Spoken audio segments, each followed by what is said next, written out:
They recognize those people whose commitment has been constant. Nobody expected Princess Anne to win this one. The lawyers did their thing. The papers were filed. The institution pushed back the way it always does. Then the decision came through. Sandringham, one of the most protected private estates in Britain. What exactly did Anne just secure inside it? And why are certain people in that family very quietly furious right now? Here is exactly what happened. The woman who never backs down. In August of 2023, a man with a knife walked onto the grounds of Gatcombe Park, Anne's private estate in Gloucestershire, her home, the place she has lived and worked for decades. She did not hide. She did not call someone else to handle it. She walked toward the situation herself while her protection officer intervened. The intruder was detained. Anne was unharmed, and within hours she was back to her schedule. No statement, no drama, no interview about how frightening it had been. Just back to work. That single moment tells you more about Princess Anne than any biography written about her. She is 73 years old. She has been a working royal for over 5 decades. And in all that time, she has never once performed vulnerability for public sympathy. That is rare inside the British royal family, rarer than people realize. Anne was born on August 15, 1950. Second child of Queen Elizabeth II and Prince Philip. She grew up watching her mother carry the weight of an entire institution on her shoulders without complaint, and she absorbed that entirely. From early on, she was different from her brothers. Charles was trained for kingship from childhood, careful, deliberate, aware of every word. Andrew leaned into the privileges the title provided. Edward moved quietly through his own lane. Anne just got on with it. At 18, she took on her first solo royal engagement. By her early 20s, she was carrying out hundreds of official duties a year.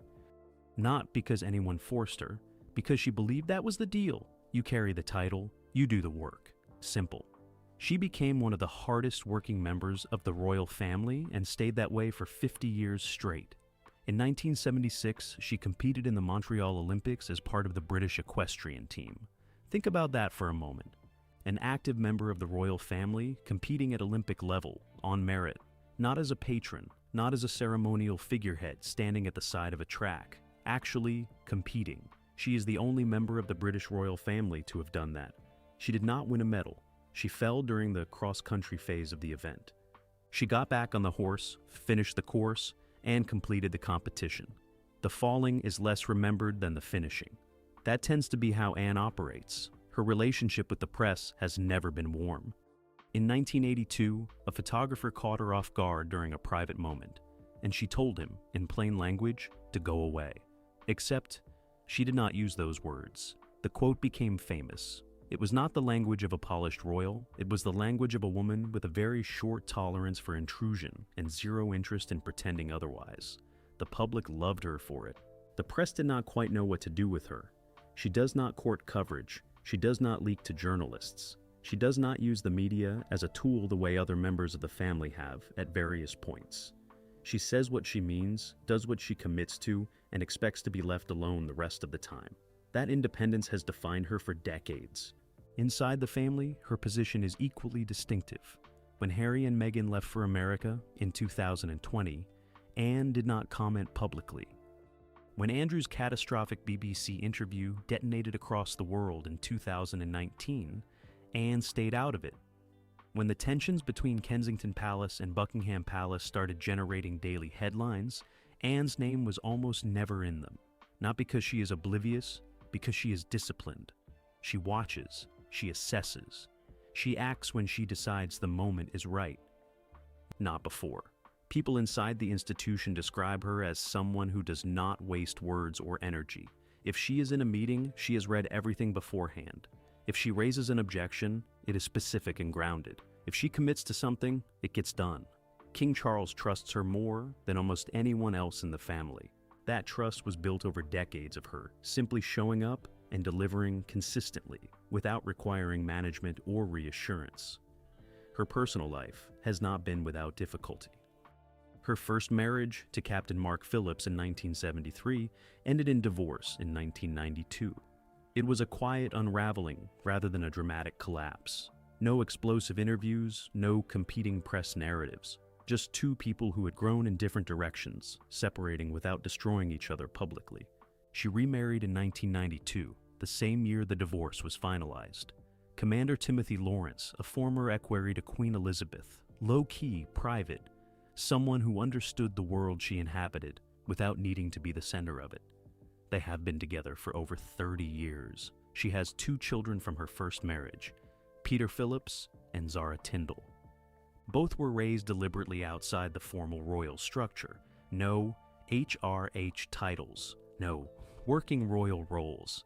Anne made that choice intentionally. She wanted her children to have the option of a life that was genuinely their own. That decision says something about how she sees the institution. She loves it.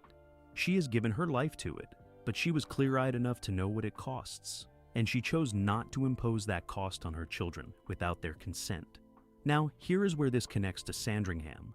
Anne has watched the royal family change dramatically over the past decade. She watched her mother's reign end. She watched Charles take the throne older and more fragile than anyone publicly acknowledged. She has watched William accelerate his own influence while Charles's health has remained uncertain. And she has watched the question of what happens to the royal estates. Who controls them? Who benefits from them? Who gets protected by them? Become increasingly pointed. Sandringham is not just a house. For Anne, it is memory. It is Christmas morning with her mother. It is the place the family gathered when the world outside got too loud. It is one of the last remaining spaces that feels genuinely private in a life that has never been fully private. When a legal question emerged about specific rights and protections connected to the estate, Anne did not delegate it. She engaged directly. She got lawyers involved. She pushed. And she won. The people around her were not entirely surprised. They have seen her do this before, in smaller arenas, on quieter matters. But this time the stakes were different. This time, the decision has implications that stretch beyond Anne herself, touching the broader question of who holds real power inside the royal family as the transition between generations accelerates. To understand why the Sandringham Shield decision matters as much as it does, you first need to understand what Sandringham actually represents. And that is exactly where we are going next, what Sandringham actually means. Every year on December 23rd, the royal family converges on Sandringham. Not Buckingham Palace, not Windsor Castle. Sandringham. They have done it for generations. The drive through the Norfolk countryside. The gates opened. The staff prepared the house for days in advance. It is one of the few remaining rituals the family has kept consistent through abdications, divorces, deaths, and scandals. That consistency is not accidental. Sandringham is where the family goes when it needs to be a family rather than an institution. That distinction matters more than most people realize. The estate sits in Norfolk, roughly 100 miles northeast of London. Prince Albert, Queen Victoria's husband, purchased it in 1862, not for ceremonial purposes, not as a statement of power, simply because the royal family needed somewhere private, somewhere the machinery of monarchy could be set down for a few weeks, and people could just breathe. It covered roughly 20,000 acres at its peak. Today the working estate runs to around 8,000 acres. Farmland, woodland, a stud farm, holiday cottages, and the main house itself, Sandringham House, which replaced the original building in 1870. It has never belonged to the state. That is the crucial detail. Buckingham Palace is owned by the Crown Estate, administered on behalf of the nation. Windsor Castle, the same. But Sandringham is privately owned. It passed from Victoria to Edward VII, through the generations, monarch to monarch, as personal property. Queen Elizabeth II inherited it from her father, King George VI. Charles inherited it from her. It was at Sandringham that the royal family gathered in the days following Elizabeth's death in September 2022. Even though she had actually died at Balmoral, they went to Sandringham because that is what they do. The house itself is not the grandest royal residence. Anyone expecting the scale of Buckingham Palace will be surprised. It is large, certainly. Victoriana in its bones. Red brick, tall chimneys, broad grounds. But it feels more like an exceptionally grand country house than a palace, which is precisely the point. It was built to feel livable, to feel within the constraints of royal life, like a home. Elizabeth loved it there. She spent more time at Sandringham in her final years than almost anywhere else. She died at Balmoral, but Sandringham was where she felt most settled. Staff who worked there during her later reign have described her as visibly more relaxed on the Norfolk estate than anywhere else in her world. For Anne, those memories are embedded in the walls of the place. She spent childhood Christmases there, school holidays, family gatherings that the public never saw and never will. The version of her mother that the world did not have access to, the one that existed outside the crown and the duties and the protocol, that version lived most fully at Sandringham. But Sandringham is not just a memory, it is a working operation. The estate generates real income. The farm produces vegetables, fruit, and grain. The royal stud at Sandringham has been breeding and racing horses since Edward VII's time. The estate employs hundreds of people locally. It contributes meaningfully to the Norfolk economy. It also sits at the center of a web of rights, access arrangements, and legal protections that have been built up over more than a century of private royal ownership. Those protections are not simple. They involve questions of land use, access rights, privacy provisions, and the legal frameworks that govern privately owned estates of this scale in Britain. Most of the time, those frameworks operate quietly in the background. Nobody files anything. Nobody challenges anything. The lawyers stay in their offices and the estate runs as it always has, until something changes. And something changed. When Charles inherited Sandringham in September 2022, the transfer was automatic. Personal royal property passes directly to the new monarch. No probate in the traditional sense. No extended legal process. But automatic transfer does not mean uncomplicated transfer. There are always details. Arrangements that existed under the previous owner that need to be reviewed, confirmed, or renegotiated. Access rights connected to specific individuals. Protections that were personal to Elizabeth rather than attached to the estate itself. Some of those arrangements directly involved Anne. The specific nature of what is being called the Sandringham Shield decision relates to protections around Anne's access to and presence on the estate going forward, not just while Charles is alive, but beyond. Into the next reign, into a future where William is king and the decisions about who comes and goes at Sandringham belong entirely to him. That is the part that made legal involvement necessary. Anne was not willing to leave her position at Sandringham to the goodwill of whoever sits on the throne next. She wanted it documented, protected, legally established in a way that could not simply be unwound by a future king's preference. She pushed for that. She got lawyers involved. She fought for it in the way she fights for everything, quietly, specifically, and without stopping until she got a result. And the result, when it came, was significant.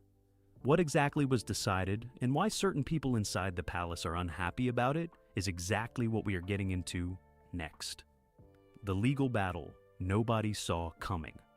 It started with a document, not a headline, not a leaked memo. A legal document filed quietly, reviewed by a small number of people inside the palace's inner circle, and almost entirely invisible to the outside world. That is how these things work inside the British royal family. The battles that matter most rarely happen in public. They happen in solicitors' offices in London, in private correspondence between legal teams, in language so carefully constructed that the average person reading it would not immediately grasp what was actually being fought over. But something was being fought over, specifically and seriously. When Charles became king in September 2022, the question of Sandringham's future arrangements did not resolve itself automatically. The estate transferred to him. That part was clean. But around the estate existed a set of informal understandings, access arrangements, and personal protections that had been established over decades under Elizabeth's reign. Some of those arrangements concerned Anne directly. Wood Farm, a modest property sitting on the Sandringham estate, is one example. It was where Prince Philip chose to retire after he stepped back from royal duties in 2017, quiet, manageable, away from the formality of the main house.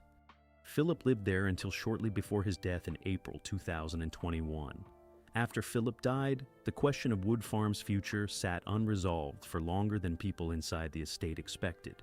Anne had history with that property, emotional connection to it, and practical reasons for wanting clarity about its future use and who could access it under what circumstances. That was one thread. There were others. The broader issue was this.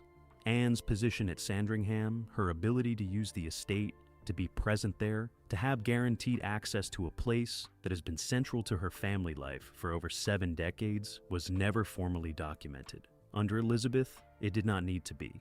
Elizabeth was her mother. The understanding was implicit. Anne was always welcome, always included. That was simply the reality of how the estate operated under the previous reign. But Elizabeth is gone. Charles is king, and Charles is ill. The honest reality inside the palace, the one that nobody states publicly but everybody understands, is that William's reign is not a distant abstraction anymore. It is the next thing, and William runs things differently. He has already demonstrated that at the Duchy of Cornwall. People his father employed, people connected to Camilla's family specifically, were removed when William took control of the duchy. He brought in his own people. He made it clear that his era would be populated by his choices, not inherited arrangements from the previous generation. Anne watched that happen. She understood exactly what it signaled. If informal arrangements could be unwound that easily at the duchy, the same logic applied to Sandringham. She was not willing to wait and see how generous William felt toward her once he became king. She wanted something more solid than goodwill. She wanted legal protection, so the lawyers got involved. The specific legal framework being applied relates to provisions that can be attached to privately owned estates in Britain, protections that go beyond simple access and touch on rights of residence, usage, and continuity across changes of ownership. The term Sandringham Shield, which has emerged in coverage of this situation, refers broadly to the set of legal protections Anne's team sought to establish around her connection to the estate. Her legal team was not operating in open conflict with the palace. This was not a courtroom drama with opposing sides making arguments before a judge. It was a negotiation, detailed, technical, and conducted through proper legal channels with the palace's own solicitors involved throughout. But negotiation does not mean everyone was comfortable with what was being asked for. Sources familiar with the discussions have indicated that there was genuine resistance to some of what Anne's team put forward. Not from Charles himself, who by multiple accounts supported Anne's position throughout. The resistance came from elsewhere, from people around William, from those managing the longer-term planning for the next reign, who did not want legal commitments made, now that would constrain William's freedom to manage Sandringham as he saw fit once he became king. That is the tension at the heart of this. Charles supporting his sister, William's camp pushing back, and Anne, characteristically, not moving. The negotiations ran for several months. There were points where the discussion stalled, where the gap between what Anne's team was seeking and what William's advisors were prepared to accept seemed difficult to bridge. Anne did not soften her position. People who know her well say that is entirely consistent with how she operates. She identifies what she believes is fair, she establishes that position clearly, and she holds it. She does not escalate unnecessarily. But she does not retreat either. The sticking point, from what sources have indicated, was the question of duration, how long these protections would remain in force, whether they would survive beyond Charles's reign into William's, whether a future king could simply review and revoke them once he took the throne. Anne's team wanted permanence, or as close to permanence as the legal framework allowed. William's advisors wanted flexibility. In the end, something closer to Anne's position prevailed. The decision came through. The protections were established in a form that gives Anne legally documented rights at Sandringham that cannot simply be unwound by a change of reign, which means that when William becomes king and begins making his own decisions about who belongs at Sandringham and who does not, Anne's position there will not be subject to his discretion. That is not a small thing, and certain people inside the palace know it. The decision that changed everything. The paperwork was finalized in early 2025.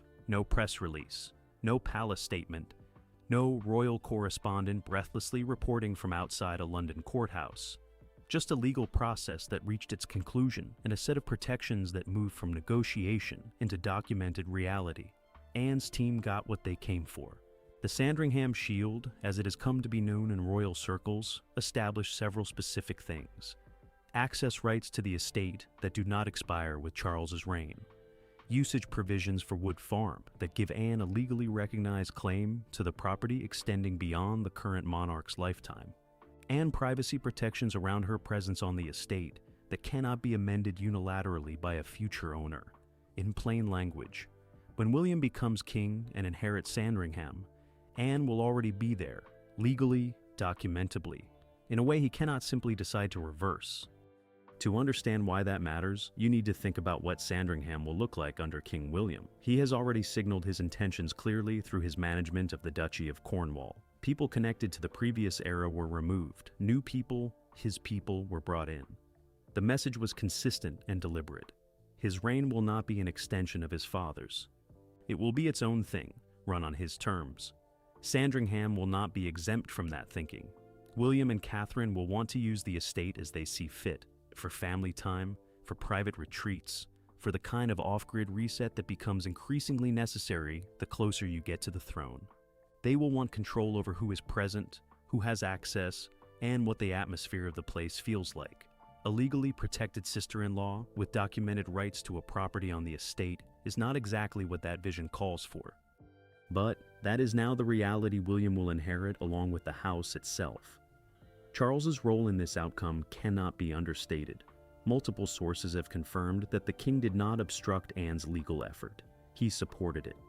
In a situation where he could have sided with his son's advisors and allowed the protections to be watered down or blocked entirely, he did not. That is a significant choice. Charles knows better than most what it feels like to be a senior royal whose position at a beloved estate depends entirely on someone else's goodwill. After Diana died, after the years of scandal and public hostility, his own footing inside the institution felt uncertain at points. He understands the vulnerability of informal arrangements. He also understands Anne, what she has given to the family over 50 years of service, what she has never asked for in return, what she has absorbed quietly, without complaint, without leverage, without ever threatening to write a book or give an interview that would damage the institution she has spent her life serving. When she finally asked for something concrete, Charles said yes. The reaction from William's side was not warm. Sources describe a period of friction following the finalization of the decision, not open conflict. The Wales camp does not operate through open conflict, but a coolness, a pointed absence of enthusiasm, a sense communicated through the usual indirect channels that senior royals use when they want to register displeasure without creating a formal record of it, that this outcome was not welcomed. William's advisors had argued for flexibility, for provisions that would allow a future king to review the arrangements at the appropriate time. That argument did not prevail. What they are left with now is a legal framework they did not want, established with the blessing of the current king that limits their room to maneuver at Sandringham once the succession happens. For a team that has spent considerable energy establishing William's authority over royal assets and operations, this is a meaningful setback. There is also the question of what this means for others connected to the estate. Camilla's family had arrangements at the Duchy of Cornwall that did not survive William's takeover. Those were informal, employment relationships that could be ended without legal consequence. William ended them. Anne's situation is different precisely because it is no longer informal. If William could not simply remove Camilla's relatives from the duchy payroll without consequence, he certainly cannot remove Anne from Sandringham without triggering the legal framework now sitting on record. That distinction has not been lost on people watching this situation closely. It also raises a broader question. If Anne secured this, what does it signal to other senior royals watching from the sidelines? Princess Beatrice, Zara Tyndall, even Edward and Sophie, who have their own relationship with the royal estates. Does Anne's success create a template, a precedent that others might consider following before the succession arrives and William's preferences become the only thing that matters? That is a conversation happening quietly in certain corners of the family right now. But step back from the tactical details for a moment and look at what actually happened here. A 73-year-old woman, one who has spent 5 decades serving an institution without complaint or public leverage, identified a threat to something she valued, engaged the legal process, held her position through months of resistance, and won. She did not brief journalists. She did not maneuver publicly. She did not make anyone look bad in the press. She just won. And the person standing across from her, the future king with all the momentum and all the long-term power in the room, walked away from this particular negotiation without what his team came for. What that signals about Anne's place in the family going forward and what it means for the monarchy's next chapter is exactly where this story lands. What Anne's victory really signals. William has spent the last 2 years sending a very clear message. The next reign will be leaner, tighter, populated by people he chose, not people he inherited. The Duchy of Cornwall made that plain. The handling of Andrew made that plain. The quiet sidelining of anyone whose loyalty he cannot personally verify has made that plain. He is not being cruel, he is being deliberate. But Anne just demonstrated something important. That deliberate approach has limits, and those limits can be established legally with the right preparation and the right timing.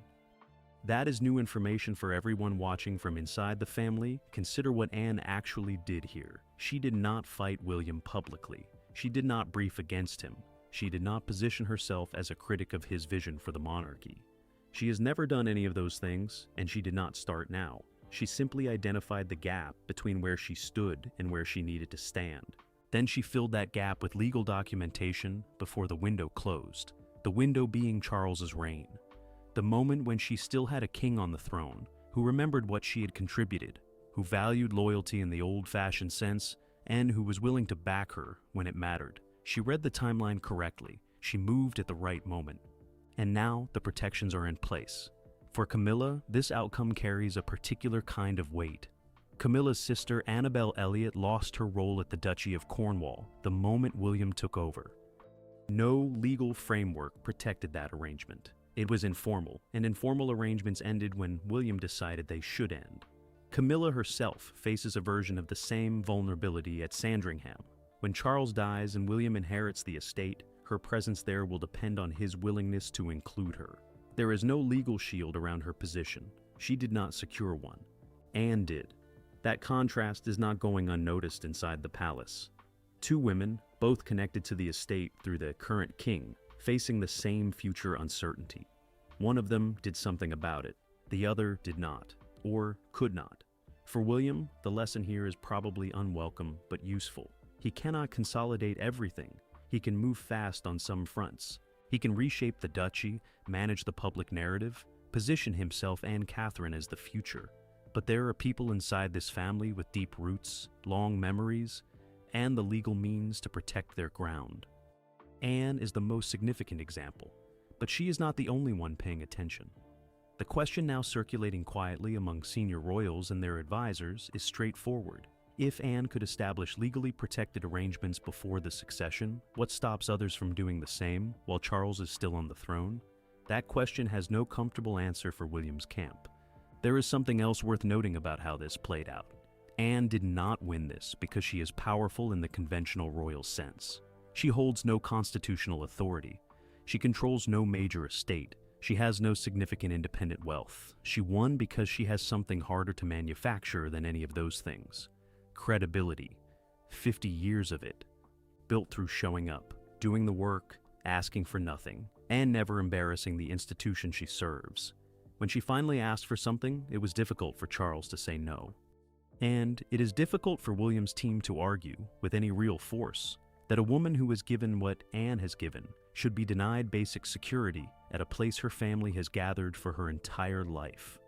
The moral weight of her request was almost impossible to oppose directly, so it was not opposed directly. It was negotiated around, delayed, and ultimately unsuccessful in being blocked. Pull back and look at the full picture. William is consolidating power. That is real, and it is significant. The next reign will look different from the current one and from everyone before it, but the transition is not as clean as his team would prefer. Anne has established that. There are corners of this institution that cannot be simply reorganized by ambition and forward planning. Some things were built too slowly, over too many decades, by people who gave too much, to be unwound by a future king's preference. Anne is one of those things. She was here before William's vision existed. She will be at Sandringham when he arrives as king, legally, documentably, unmovably, and that, in the quiet language of royal power, is about as clear a victory as it gets. Princess Anne did not make a speech about this. She did not give an interview claiming victory. She did not brief a single journalist about what she had secured, or what it cost to secure it. She just got it done. That is 73 years of character compressed into a single legal outcome, and it sends a message to everyone inside that palace who assumed the next reign would be entirely on William's terms. Some of the furniture has already been bolted to the floor. If this story surprised you, you are not alone. Subscribe and share it with someone who follows the royals closely. There is more coming on this family and the battles nobody is supposed to know about.